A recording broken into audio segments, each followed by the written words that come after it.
Joining us now is a former member of that January 6th committee, someone who helped usher in this moment, Congressman Jamie Raskin of Maryland. Congressman Raskin, thank you for being here. It's impossible to look at where we are today without remembering all of the work you and the committee did.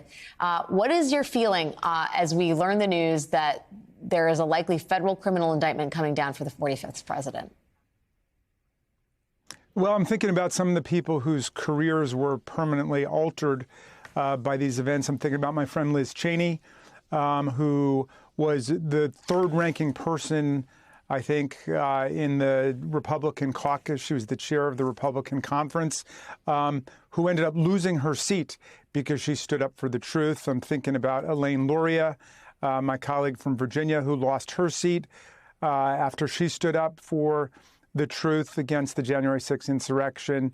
Adam Kinzinger is no longer in Congress right now. I mean, I'm thinking about a lot of the officers, too. I'm thinking about Sergeant Gonell, an immigrant to America from the Dominican Republic, whose high school class came to visit the Capitol, and he met some Capitol Police and decided right then that he wanted to be a Capitol officer one day. It was his dream job, and he was so injured and so badly wounded on January 6th that he was forced to leave the Capitol Police Department.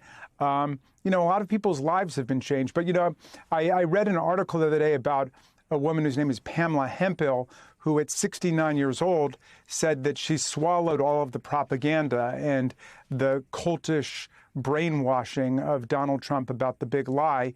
And she ended up being convicted and spending a couple months in jail. And Donald Trump started sending out messages about this 69-year-old grandma who was forced to go to jail and, you know, attacking the deep state and all that. And she sent out a message saying, I pled guilty because I was guilty, but she pledged that she would never believe anything that Donald Trump said ever again. And so the country, and I hope a lot of the MAGA people, are beginning to disengage from the thraldom of Donald Trump's spell that he cast over the Republican Party. I would love to talk to you a little bit about some of the charges that have been floated. We know that Rolling Stone tonight is reporting that they have had access, or a source has given them insight into what was in the target letter, the charges that may potentially come down for the former president. The first is conspiracy to commit offense or defraud the United States. The second is deprivation of rights under color of law. The third is tampering with a witness, a victim, or an informant. Now, there is no mention of aiding and abetting an insurrection, which we know is one of the charges that the January 6th committee recommended. What is your feeling about that charge potentially not being in there? Well, I haven't been able to look specifically at what the charges are, so I should probably reserve any kind of final comment on that. The fourth charge that we recommended was aiding and abetting and giving aid and comfort to insurrectionists, which Donald Trump definitely did and continues to do to this very day. You'll recall that instead of acting as you know, the commander-in-chief of the armed forces during the insurrection and leaping to the defense of the Union, he did nothing. He sat on his hands until he started tweeting against Mike Pence, further inflaming the mob. And then, of course, he flattered them at the end of the day, saying, you know, never forget this day, and calling them great patriots and heroes, which he's continued to do since that time. But look, we talked about a number of things which do overlap, apparently, with what may be contained in these charges, including a conspiracy to obstruct and interfere with a federal proceeding and a conspiracy to defraud the United States by bringing in counterfeit electors who pretended as if they somehow had the legitimacy of state and federal law behind them when none of them did. And, you know, I'm just glad to see that with 741 criminal convictions already racked up by the Department of Justice, they're finally getting to the very center of the entire conspiracy, because it was Donald Trump who changed the dates of all of these protests that had been called for January 20th.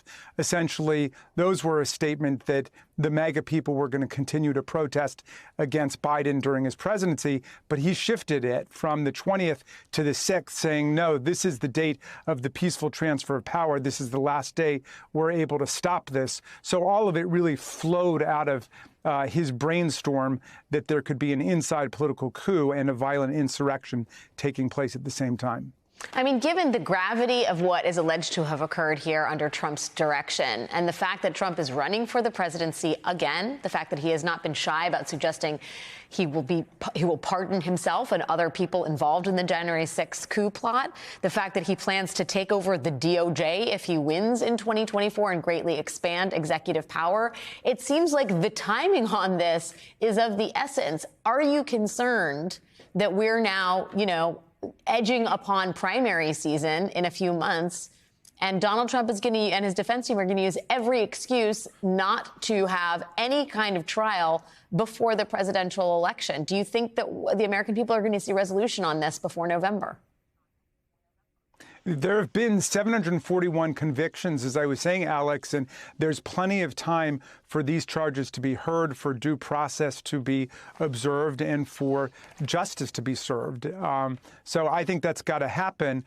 The architects of the 14th Amendment understood that people like Donald Trump needed to be dealt with in a constitutional way, which is why Section 3 of the 14th Amendment says that anybody who swears an oath to uphold and defend the Constitution against enemies, foreign and domestic, who violates that oath by engaging in insurrection or rebellion shall never be allowed to hold federal or state office again. So this is a matter, as you suggest, of great constitutional magnitude and dimension. And I would be shocked if judges played into Donald Trump's obvious efforts to delay and postpone proceedings until after the election. They should treat him like any other defendant. Otherwise, it's basically a message to the criminals of America to file for office at some level so you can keep permanently delaying your proceedings.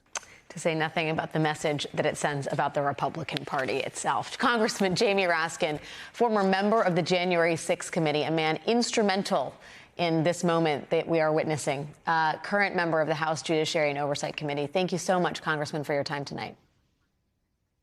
Thanks for having me, Alex.